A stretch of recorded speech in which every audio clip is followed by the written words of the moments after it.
My name's Fiona Ellis. I work for DF Concerts, which owns King Tut's Wawa Hut, the live music venue in Glasgow. And how important is a day like this to you?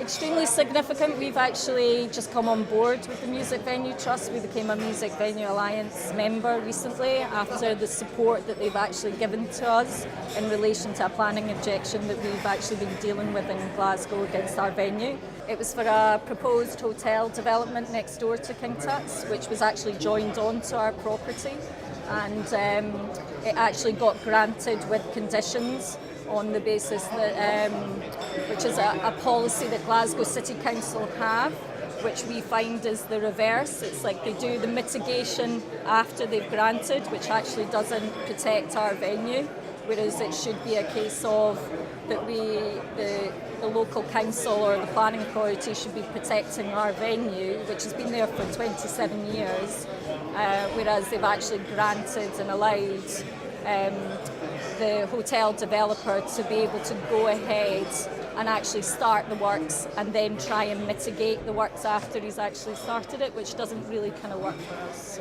So the Music Venue Trust has been really helpful in providing us with legal advice, also giving us maybe some examples of where the law, and specifically the law, is useful when you're writing your objection. Also as well, just to give us guidance on maybe making sure that you actually plan before this actually becomes something that you have to deal with, which I think is obviously what they've mentioned here again today, that it's really important to think that it won't actually happen to you, it can happen to you. We're about to go into our third one this year, because King Tut's is based in a strategic economic impact location, which is called a SEAL. It means that there'll be more developments basically coming within our particular area.